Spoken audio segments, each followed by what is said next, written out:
What bothered me happened before the opening tip-off. Was it the traffic? Partially, yes. Okay. Because it seems to be an issue for everyone. Jaylen Brown and I both had the same issue trying to get to that godforsaken game. Yeah. It took Jaylen Brown 2 hours to get 15 minutes, he said. And I believe it. I believe it because it took me over an hour to get from here to there. So when I say the traffic is partially what is upsetting me, it is because in the player intros, they introed Draymond Green, and there was not even a dull roar of boos for him.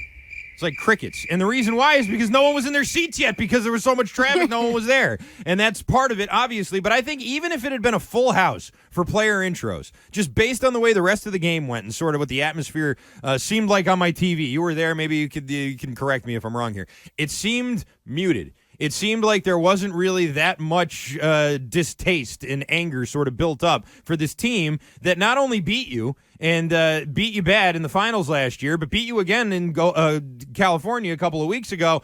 And in between all of these beatings have kind of been shaking their ass in your face like the entire time. Really, like Draymond Green, Steph, Steve Kerr, all those classy Boston fans, like they've kind of enjoyed this. They've reveled in it. They like that they beat you. They like that they beat us. Like that's part of what made it so enjoyable for them. It wasn't like beating LeBron and the Cavs. No. We beat Boston. We beat the whole city. We beat them all. Like they like each other players. Boston. We beat evil Boston. And for whatever reason, I think it's probably the traffic. I just felt like that. And maybe everybody just read John Tomasi and said, you know what? We should all grow up. You know. Thanks, Tomasi. John Real Tomasi. classy. Good job, Boston. This is John Tomasi Celtics. I know. How do you like it? Hashtag. Oh, Draymond Green's coming out?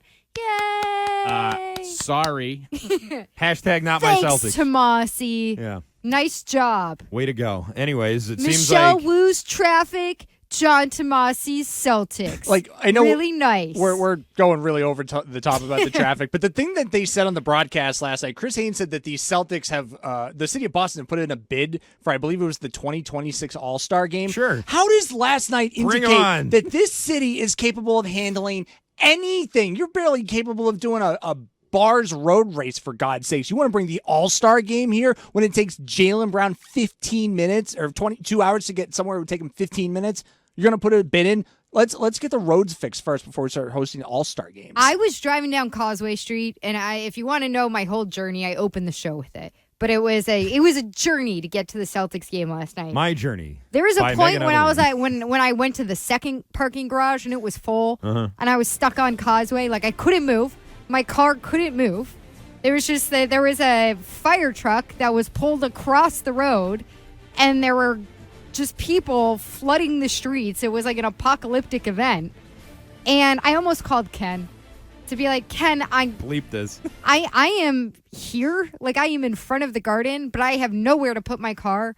I'm in such a bad mood. I don't even want to go. I was very happy I was there, but yeah.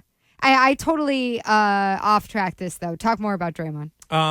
Draymond Green is the last villain, right? He's the last villain the Celtics have. All my whole life, there was always a villain. There was always someone, as a Celtics fan, there was always a villain that you could hate.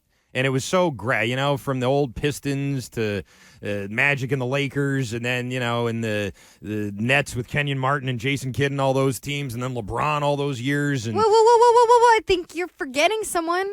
who am I forgetting? Kyrie. And Kyrie, I didn't get to That's him yet, a but big yeah, villain. Kyrie, sure. I wasn't at Look, that part of the there's hope timeline yet. for villains yet, but Kyrie's still there. Kyrie's and when still there. Kevin, look, Nets can't do a damn thing without Kevin Durant. True. They've proven that.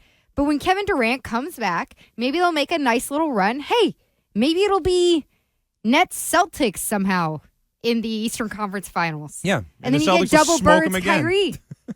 I don't know. I don't even feel like that's a rivalry anymore. The Celtics own them. Yeah, well, It's true. not Celtics only destroy them every time they play them now. Not only do the Celtics own the Nets, but I mean, your star, your MVP candidate is Biffles with the number one enemy on the team. I mean, True. it was easier to root against the Lakers because you knew Kevin Garnett and Paul Pierce and all those guys. Kendrick Perkins wanted, no hugs, no daps from Pau Gasol and Kobe Bryant. I'm not saying, it's the AAU culture.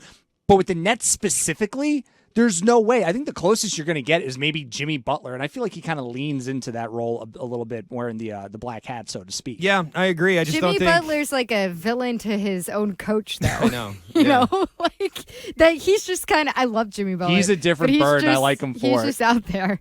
Draymond's a villain to his own teammates.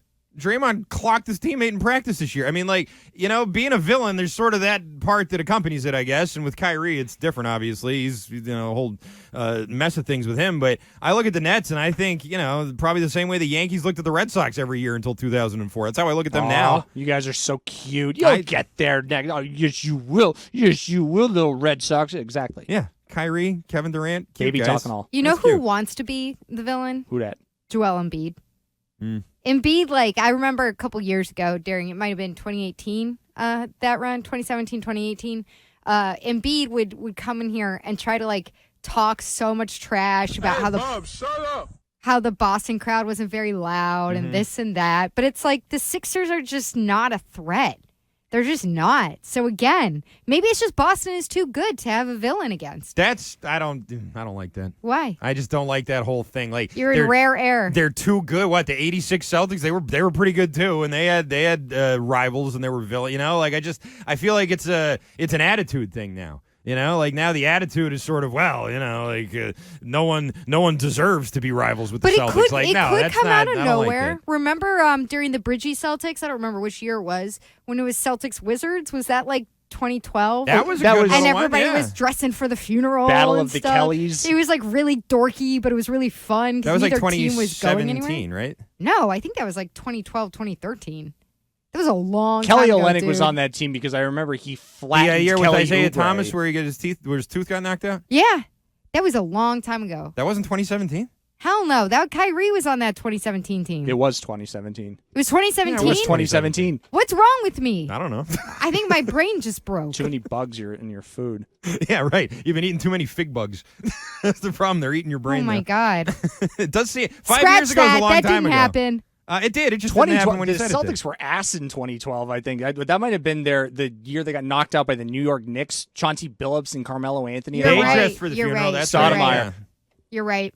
I remember that. I remember that. Stoudemire. They were bad that year. Yeah. Or like the little bit of time where I hated Kendrick Perkins when he played for the Cavaliers because he was just cold clocking everybody. I think he knocked out Jay Crowder with an elbow. It's the same thing. It's just I don't know if it's that the players on the Celtics seem a little easy going. If you're not going to get that tiff that you want to see, like you saw with Kelly Oubre and Kelly Olynyk, or if it's just there's not enough guys like that, like a guy like Joel Embiid who really does seem like he wants to stir some what up. And it's just there are not enough of those guys in basketball right now, at least playing for good teams. Draymond was fully hated last June. Yeah. Like fully hated. So it might just be the circumstance of the calendar. That Could is be. January. Yeah. Everybody's depressed because the Patriots didn't even make the playoffs. I've seen like, a I think- gray sky for 27 consecutive days, and I just don't have the energy to boo Draymond when I see him. That's soft. I'm sorry, Celtics fans. That's a little soft. I understand it took a while to get in there, and you didn't get your full, pregame rituals going. I'm sure that everybody counts on before they go into a game, but that doesn't excuse the lack of anger last night. It doesn't excuse the lack of passion. I think Celtics fans need some kind of spark. I don't know what it is exactly, but don't get too comfortable. You 'cause need first someone of all, to cheap shot one of your stars. well, I don't want that to happen, but I do think that Celtics fans, you're acting like this team's won like 3 championships in a row. That's It's sort of what's true. annoying. You're There acting is like a little entitlement here. this air of There's we're so comfort. good and we're so these other teams don't deserve. You haven't won anything. You haven't. You got embarrassed last year in the finals, and you got embarrassed in the years prior to that too. You still have a lot to prove. This has been a great regular season so far, no question about it. But Celtics fans and the team, and Tatum, to his credit, is trying to sort of keep the passion and excitement up every night like it's the same thing. But there's a target on your back this year. You're considered the best team in the league, and you're playing like it, but you haven't won anything yet. And our team has been to the Final Four 3 of the last 4 years with No, that era is over. The Final Four in the NBA. I think that era is done.